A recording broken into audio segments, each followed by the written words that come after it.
ब्रह्मानंदं परमसुखदं केवलं ज्ञानमूर्ति द्वन्द्वातीतं गगनसदृशं तत्त्वमस्यादिलक्षणम् एकं नित्यमिमलमचलं सर्वाधिसाक्षिभूतं भवातीतं त्रिगुणरहितं श्री सद्गुरु तं नमामि। सद्गुरु महाराज की जय। अवधूत चिंतन श्री गुरुदेव दत्त दत्तात्रेय महाराज की। सब साधु संतन की जय। सनातन धर्म की जय हो। आज आपल्या समवेत आहेत आपल्या आनंद दत्त संप्रदायातील एक उच्च कोटीचे कीर्तनकार तथा परज्ञानी संत दत्तभक्त परायण श्री माऊलीकर महाराज रमेशराव माऊलीकर। आज आपण उद्याला जी दत्त परिक्रमा होणार आहे, नारळी पौर्णिमेनिमित्त दत्त शिखराला एक मोठी परिक्रमा केली जाते। या परिक्रमेचे महत्त्व आपण महाराजांच्या वाणीतून ऐकणार आहोत। प्रथमतः ही परिक्रमा कुठून सुरू होते व कुठं संपते याबद्दल मी थोडक्यात आपणास माहिती सांगणार आहे। यानंतर महाराज श्री आपल्या वाणीतून या परिक्रमेचे महत्त्व आपणासमोर मांडतील। परिक्रमेची सुरुवात सर्व तीर्थ दत्त शिखर म्हणजेच दत्त शिखरवरून या परिक्रमेला प्रारंभ होतो आणि तिथं विधी केल्या जाते, दत्तमालकाची पूजा केली जाते आणि तिथून या परिक्रमेला सुरुवात होते। यानंतर ही परिक्रमा कमंडलू कुंड, काळेश्वर तीर्थ, श्री दत्त पादुका तीर्थ, आनमळ महादेव, सयामाता आणि शांडिल्य ऋषीची तपोभूमी, गरुड गंगा तीर्थ, मवाळ तीर्थ ज्याला आज आपण मातृतीर्थ म्हणतो, रेणुका माता गडाच्या पायथ्याशी हे तीर्थ आहे, विष्णुकवी मठ आणि सिद्धमठ रामतीर्थ, महर्षी जमदग्नी ऋषी समाधीस्थळ दर्शन, क्षेत्रपाळ श्री झंपटनाथ, माहूरगडचे ग्रामदैवत श्री बजरंगबली, महर्षी कपिलमुनी आश्रम, नाथपंथी भक्तांचे स्थान, सोनपीर व कवड्यापीर याला म्हटलं जातं, पांडवलेणी, भानुतीर्थ, श्री खोलेश्वर मंदिर, बद्रिका आश्रम। अत्यंत कठीण प्रवास या बद्रिका आश्रमचा या परिक्रमेमध्ये सांगितला जातो। नवनाथ पादुका, कैलास टेकडी जेथे दत्तात्रेयांची तपोभूमी आहे, श्री वंजरेश्वर महादेव सध्याचे नाव शेख फरीद, जुनावाडा, आत्रिकुंड आणि महर्षी आत्री महाराजांचे मंदिर, श्री अनुसया माता, श्री अन्नपूर्णा माता मंदिर। तेथून पुन्हा सर्व तीर्थ येथे येऊन दत्तशिखर येथे महाआरती व परिक्रमेची सांगता होते। याप्रमाणे दत्तशिखर येथे परिक्रमा केली जाते। तर या परिक्रमेसंदर्भात आपण महाराजांशी आज चर्चा करणार आहोत। महाराज आनंद देवदत्त। आनंद दत्तशिखर येथे जी अनादी काळापासून परिक्रमा केली जाते, या परिक्रमेसाठी लाखो भक्त उपस्थित असतात। या परिक्रमेचे महत्त्व काय? हो, विशेष म्हणजे हे परिक्रमा काय, हे प्राचीन कालापासून आपला हा जो धर्म आहे ते सनातन धर्म आहे आणि सनातन धर्मामध्ये तीर्थ यात्रा, जप, तप, हवन, याग, यज्ञ याला काही मान्यता दिलेली आहे। म्हणून आपलं हे जे सिंहाद्री पर्वत म्हणजे आपल्या या मराठवाड्यामध्ये नांदेड जिल्ह्यामध्ये एक सिंहाद्री पर्वत आहे आणि त्या पर्वतावर विशेषतः दत्तात्रेय प्रभूचं वास्तव्य आलेलं आहे। तसे दत्तात्रेय प्रभू बद्रिकाश्रमाच्या ठिकाणी होते आणि दिवाळीनिमित्त इथे आले। एक अभंग आहे, दिवाळीनिमित्त आले सिंहाद्रीशी पाठविली त्याशी मोक्षपदा। म्हणून त्या दिवाळींची कृपा झाली। देव दत्त महाराज जी आहे तो सिंहाद्री पर्वताला आले आणि सिंहाद्री पर्वताला आल्यानंतर 33 कोटी दैवताला सुद्धा प्रश्न पडला की बाबा आपण त्या गुरु महाराजाच्या आपण काहीतरी दर्शनाला जावं। दर्शना गेल्यानंतर हा जो श्रावण महिन्यामध्ये आपण त्याला नारळी पौर्णिमा म्हणू याला, आणि याच वेळेस आपण परिक्रमा का करतो? हाही महत्त्वाचा प्रश्न आहे। हा महत्त्वाचा प्रश्न आहे, कारण का सर्व बहारलेलं असतं, आधी व्याधीनं लोक काही पचडलेले असतात आणि कोणालाही वाटतं की बाबा आमचं दुःख दूर करावं। अगदी बरोबर, दुःख आमचं काहीतरी दूर व्हावं यासाठी प्राचीन कालापासून त्या सिंहाद्री पर्वताला देव 33 कोटी दैवता परिक्रमा करत होते म्हणे बरं काय। असं काय परिक्रमा जी करत असते, परिक्रमा म्हणजे ते तसं ते 18 तासाचा 12 तासाचा त्याला वेळ लागतं, ज्याची पूजा वगैरे करतात. प्रथम परिक्रमा जी आहे, जसं मी मगाशी तुम्हाला आता सांगितलं की 27 ठिकाणची परिक्रमा केली जाते. हो, तर या परिक्रमेमधून या साधकांना काय फळ मिळते की कशासाठी ही परिक्रमा करावी? हो, हा फार महत्त्वाचा प्रश्न आहे तुम्ही जे बोललो ना. कारण देव कसा आहे, देव साधकाचा मायबाप हारे दर्शनी ताप. कारण देव आपला ताप दूर करायला आला आहे. जसं आपण डॉक्टरकडे जाऊ, आपल्याला झालेला ताप आपण दूर करू, तसं जीवाला तुम्हा आम्हाला त्रिविध ताप लागलेला आहे. त्रिविध तापाची झाली बोळवण, एका जनार्दनी श्री दत्त ध्यान. जसं आता दत्तात्रय प्रभू हे पूर्ण ब्रह्म अवतार आहे.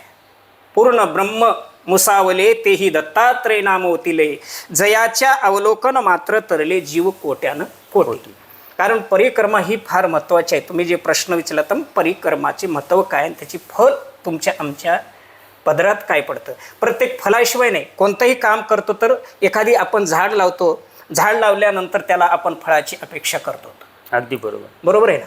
मग तशा त्या प्रकारे आपण शेहांद्रीला का जावं, परिक्रमा का करावं, तिथं किती कोटी दैवत आहेत आणि दररोज त्रिकाल 33 कोटी दैवत दत्तात्रय प्रभूचे दर्शन घेण्यासाठी गुप्त रूपानं येतात. म्हणे सकाळी 6, दुपारी 12 आणि संध्याकाळी 6 असं 3 वेळेस 33 कोटी दैवताचं त्या सिंहाद्री पर्वतावर वास्तव करते असं रामविजयमध्ये सांगितलेलं आहे. बरं काय, म्हणजे त्याला कुठंतरी प्रमाण आहे, प्रूफ पाहिजे.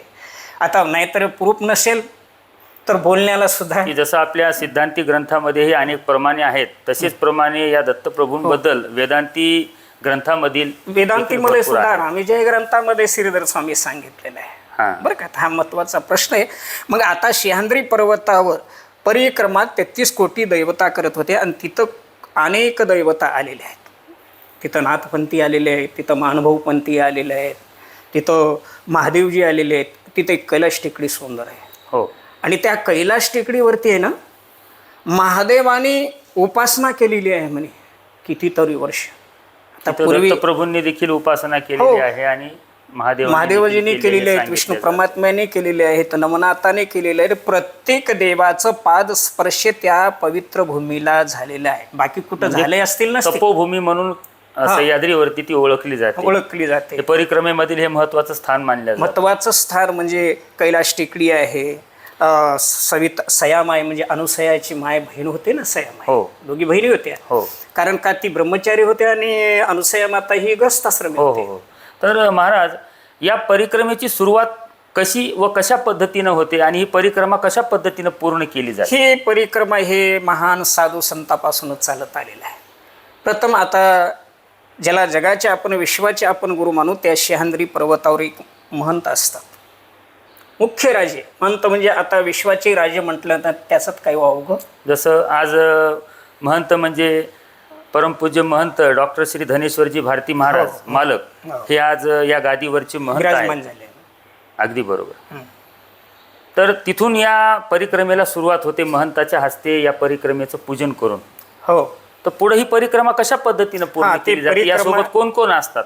याच्यामध्ये भालदार, चोपदार, शिंगेदार, पुजारी वगैरे वगैरे सर्व काही ते पूजेला त्यांची मान्यता घेतात आणि महंत सांगतात. आता डॉक्टर आपण धनेश्वरजी भारती त्यांनी आपल्याला ऑर्डर देतात, सर्वांना जा म्हणतात आणि सगळ्या त्या देवी दैवतांना शांत करायचं असतं. बरं काय, बरोबर आहे. ह्या विशेष महिना आहे.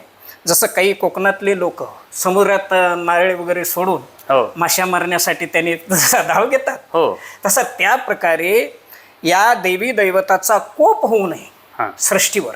आणि ती देवी दैवत अनेक वेताळ, सुताळ, तळातळ, महातळ जे जे काही अनिष्ट दैवता असतात या पृथ्वी तलावरती, आणि या संताच्या पादस्पर्शामुळे पवित्र होतात. तसे संतानं प्रत्येक देवी दैवताची पूजा करत करत करत करत करत जातात. प्रथम माहूरगडावरून आपल्या दत्तात्रय शिखर येथून प्रथम ती पूजेला निघते. तिथं प्रथम ते काळं पाणी आहे. प्रथम काळं पाणी आहे. काळेश्वर देवता आहे तिथं, म्हणजे महादेवात अर्थेश्वर, त्याला कालेश्वर असे म्हणतात. म्हणजे आता ईश्वर आल्यानंतर महादेव आलाच. महादेव नाही अशी जागा कुठेच नाही. बरं काय, मग तिथं काळेश्वर देवता आहे, काळेश्वर देवताचं प्रथम पूजा करतात. मग भालदार असतो, चोपदार असतो, पुजारी असतो, सगळे काही मोठ्या थाटानं व्यवस्थित आपापल्या पद्धतीनं त्यांनी पूजा करतात. जसे ज्या देवताची पूजा करायची आहे ते पूजा करत करत करत करत करत ते क्रमण आला. क्रमण जसं मी मगाशी 27 नाव सांगितली, 27 त्या प्रत्येक ठिकाणाहून याची पूजा करत करत पुन्हा आणखी दत्त शिखरावर पुन्हा आणून दत्त शिखरावर त्यांनी येतात. म्हणून हे पूर्वी फार किंचित परिक्रमा लोक करायचे, असे फार जायचं नाही. पण पहिलं काही जंगली प्राणी वगैरे काही असायचे. हो हो, कारण फार अरण्यामधून शेतामधून त्या परिक्रमेला जावं लागतं असं आम्ही ऐकलंय. आमचे बंधू देखील या परिक्रमेला बऱ्याच वेळा गेलेले आहेत. कारण त्यांनी सांगितलं की खडकामधून जावं लागतं, चिखलामधून जावं लागतं, कधी पाऊस पडतं, कधी काटे टोचतात. परंतु अनेक जण असे आहेत की अनवाणी पायानं, म्हणजे चप्पल देखील घालणार नाहीत, बूट देखील घालणार नाहीत, अशा पद्धतीने देखील परिक्रमा करणारे कारण त्यांची श्रद्धा आहे. ज्याच्या पायाला जी काही घालत नाही हो, त्यांनी देहे जावो राहो सद्गुरु चरणी दृढ भाऊ. काय होईल ते होईल, पण दत्तात्रय प्रभू आम्हाला पावणं झालंच पाहिजे. काही कोणाची मनातली इच्छा अशी. हो हो हो. आता बऱ्याचशा गोष्टी आहेत. कारण आमच्या भावाच्या मुलीला म्हणजे 17 वर्षानंतर मुलगा झाला. बरं काय, अनेक औषधे केले, डॉक्टर केले, सगळं काही केलं. पण माझ्या मनात एकदा आलं की बाबा म्हणले, अरे तुम्ही परिक्रमा करा गड्या. कारण परिक्रमेमध्ये गेलेला माणूस फेल जातच नाही साहेब. हे विशेष फार एवढं महत्व आहे परिक्रमेचं. फार म्हणजे कुठल्या ना कुठल्या रूपात त्याला एखादी देवता म्हणा किंवा कुठला देव म्हणा त्याला भेटून जाईल सांगता येत नाही. कारण गुप्त रूपाने दैवता, कारण अगोदर देव पुढे आणि संत मागे, आणि संताच्या मागे आपण बरं काय, देव पुढे चालतात आणि त्याच्या मागे संत चालतात. संत निघतात ना शिखरावरून. हो हो हो. कारण ते पवित्र असतात, त्यांनी वैरागीशील असतात. म्हणून त्यांनी पूजा करत करत अगोदर 4 पावली पुढे करतात. त्यांनी पूजा केल्यानंतर मग आपल्यासारखे लोक त्यांच्या सोबत थांबत नाहीत. कुठेतरी आपण पटकन फेरी करावं, आणून दत्तात्रय प्रभूचं, अनुसई मातेचं दर्शन घ्यावं असं प्रत्येकालाच वाटतं. जल्दी काम प्रत्येकाला व्हावं वाटतं बरं काय, प्रत्येकाला जल्दी काम व्हावं लागतं. मग आता ते पूजा करत करत नियमानं एक बार जर त्यांना काढून दिले की त्यांच्या मागे सगळे ते भक्तजन निघतात आणि आनंदानं आपल्याला देवा दत्ता दत्ता देवा दत्ता दत्ता देवा दत्ता दत्ता अखंड भगवंताचं नामस्मरण चिंतन करत. अहो कितीतरी 80 वर्षाचे, 85 वर्षाचे, 90 वर्षाचे हो म्हातारी माणसं. कारण आम्ही या परिक्रमेचं महत्त्व बऱ्याच जणांकडून ऐकलं. जसं आपण म्हणताय की 80-90 वर्षाचे म्हातारी व्यक्ती देखील ही परिक्रमा करतात, काही बालक देखील ही परिक्रमा पूर्ण करतात. आणि या मागील काही वर्षापासनं आपल्या माहूरगडामध्ये भक्तांची जणू रीग वाढलेली आहे. व यावर्षी तर महंत मालकानं एक टार्गेट दिलंय की 10 लाखाच्या जवळपास लोकसंख्या इथं येऊ शकते या परिक्रमेसाठी. व आतापर्यंत तर नाही झालं, परंतु यावर्षी अभिमानानं सांगावं असं वाटतं की या परिक्रमेसाठी आपलेच अनेक दत्त भक्त स्वतःहून पुढाकार घेऊन पुढे आले. आणि मालकाने एक असं आवाहन केलं होतं की या परिक्रमेमध्ये आपल्याला सर्वांना सेवेकरी म्हणून उभं टाकायचं आहे. आणि ही सेवा देण्यासाठी आपल्या संप्रदायातील खूप भक्त, त्यात महिलाही आहेत, पुरुष आहेत, बालक आहेत, या सर्वांनी सेवा देण्यासाठी पुढाकार घेतला. आता या परिक्रमेचं जे काही मार्गक्रमण आहे, या मार्गक्रमणामध्ये प्रत्येकाला एक पॉईंट देण्यात आले मालकाच्या आदेशाने की आपणास इथं थांबायचे, आपणाला इथं थांबून पाण्याची सेवा द्यायची, आपल्याला इथं थांबून जेवणाची सेवा द्यायची. ह्या सर्व सेवा ज्या असतात की पूर्वी काय व्हायचं की कुठंतरी मध्यंतरी कुणाला अडचण यायची, कुणाला पाणी भेटायचं नाही, पाणी फार म्हणजे महाग किमतीमध्ये तिथे विकल्या जायचं, 50-50, 100-100 रुपयाला पाण्याची बॉटल विकल्या जायची. परंतु मालकाच्या आशीर्वादानं व आदेशानं यावर्षी ही जी परिक्रमा आहे अत्यंत सुलभ व सोपी होणार आहे भक्तांसाठी. कोणास कुठं जर काही अडचण झाली तर अनेक हेल्पलाईन नंबर देखील महाराजांनी आपणासमोर प्रकाशित केले आहेत. आपल्या चॅनलवरती देखील ते हेल्पलाईन नंबर आहेत. तरी या परिक्रमेसाठी सर्व दत्त भक्तांना हे आव्हान आहे की जास्तीत जास्त संख्येने आपण या परिक्रमेसाठी सहभाग घ्यावा व यामधून मिळणारं जे काही पुण्य असतं ते आपल्या पदरी पाडून घ्यावं. आता आपल्यासोबत होते दत्तभक्तपरायण श्री रमेश महाराज माऊलीकर यांच्या मुखातून आपण आता या परिक्रमेविषयीचं जे काही महत्त्व होतं हे महत्त्व ऐकलो. पुन्हा भेटू पुढील भागात. आनंद देव. अवधूत चिंतन श्री गुरुदेव दत्त दत्तात्रय महाराज की जय. श्री गुरुदेव दत्त.